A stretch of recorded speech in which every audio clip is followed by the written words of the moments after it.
Richard and Sheeylah, it's great that you've been able to join us just to give a bit of an insight into something you've been involved with regularly throughout, well, for a number of years now, but particularly throughout lockdown on a Friday evening.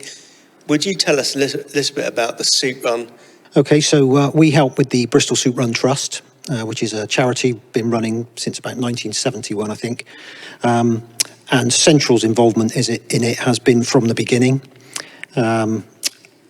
Every Friday, a team from Central goes out to serve the marginalised, the homeless and the needy at two locations. One is the Wall, just outside the church, and the other one is at Redcliffe Wharf, over by St Mary Redcliffe. And what does it mean, the soup run? What do you actually serve in terms of food and drink? What we used to give pre-COVID was tea, coffee, soup, sandwiches, chocolates, crisps, those sort of things, toiletries, clothing, sleeping bags, things that the homeless require and are not able to get elsewhere. It's fantastic that this has continued throughout, but there's been some significant changes in terms of what you've been able to provide. Is that right? Yeah, since COVID, the Soup Run Trust was determined to keep it going. We, as a couple, were determined to do what we could still. We have to abide by social distancing, but also what we can provide has been cut back drastically. We're not allowed to give out the clothing anymore. Tell us a little bit about how, what exactly you're giving out now. If you can't give out the clothes, what about the drinks and the soup and the other things? Yeah, so we've been asked not to hand out hot drinks anymore because that involves us coming into closer contact with the people. So it's now cold drinks, fizzy drinks, the sandwiches, crisps and chocolate, etc. is put into a carrier bag, which we hand out. The conversations have been reduced. It has had a devastating effect on what we can offer. I know that you both have a particular heart for people, but certainly with people who are on the margins, and yet it's not just social distancing, it's the knock-on effect's been quite profound. It is, yeah. Even though at the beginning, when everybody was put into hotels and things like that, we were finding that the numbers did increase. So pre-COVID, we were looking at probably 20 to 30, 25-ish on the Wall, and maybe up to 20 over at the wharf. And then when lockdown hit, plus a number of people were then housed in hotels, yeah, the numbers went up. What sort of numbers were involved? We were expecting them to go down, to be honest with you. On one night, we had in excess of 90 people. And I think that, and it was a lot of new faces. We think that was probably down to the fact that 0 hours contracts and things like that had been cancelled. So there were people in desperate need in the beginning. Now, Richard, you run your own business, and Sheeylah, you're very involved in the local school. How have you kept going in this? Because your team has gone from quite a number of people to 2 or 3 of you.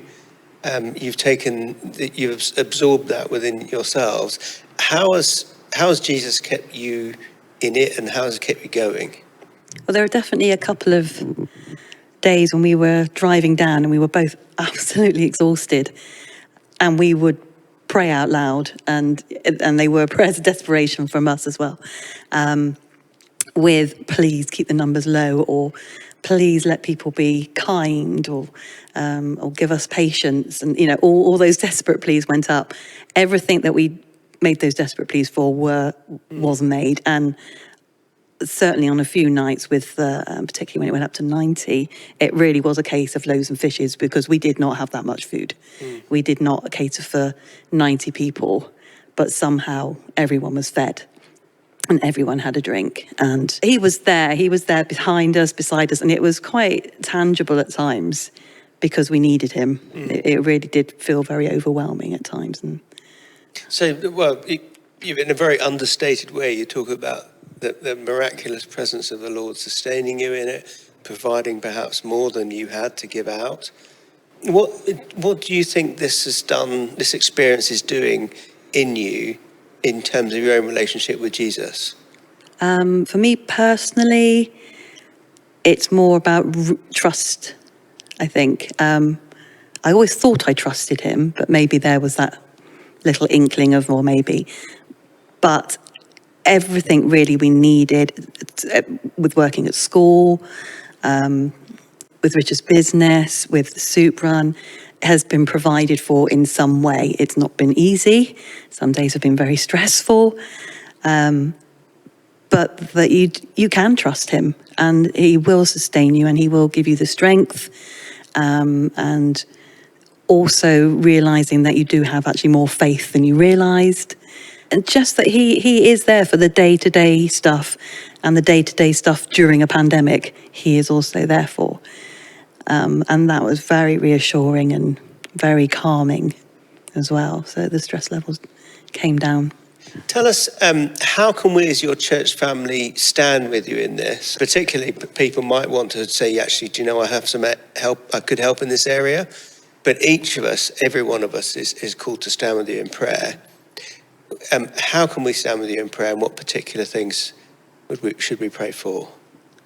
During these times, I've never suffered with sort of mental health issues or anything like that, but it has been very stressful. What with work, what with Sheila's work, and doing the soup run. One day it got to the case where, should we still be doing this? Is this the right thing for us to do? And we got a text off of Rod, and it was just at the right time. It said the right thing. I don't think I've thanked Rod for it, but it just meant so much to the pair of us. Prayer is physical help yes, would be great, but prayer at the moment, just to sort of just to sustain us and keep us going, and I think that's what it is. I think. I'd like to add some prayer and for some kind of way to push forward, or some genius ideas. People are fresh on ideas, because we're a bit fresh out of ideas, to go back in some way to when we used to talk to people more, and if they wanted prayer, we had time to pray, and enough people so that some could serve and some could pray. To be able to develop it, to reach so many more people would be amazing, and for people to know that Jesus is there with them, and they can find him and they can talk to him, and it's not, they are worthy of that. So what I'm hearing, people, is that we would pray certainly every Friday night as you guys go out.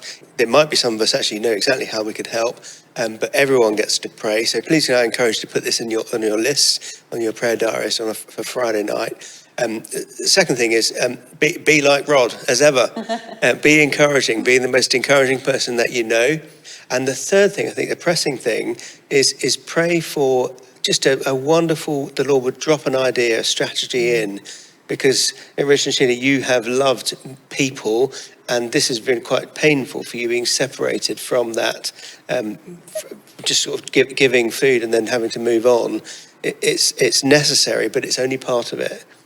So this is the thing to be praying for, and I'd love if we would pray for this. How does this team better engage with and love people that they meet in a time where we're restricted for understandable reasons? We so excited about what you're doing. What I love is the fact that you've done it consistently throughout these months, just quietly and humbly going on and following Jesus into this really challenging area on top of what you're doing in your work in a home life. You've chosen to keep going with that. So I want to really appreciate you, celebrate you, and say thank you.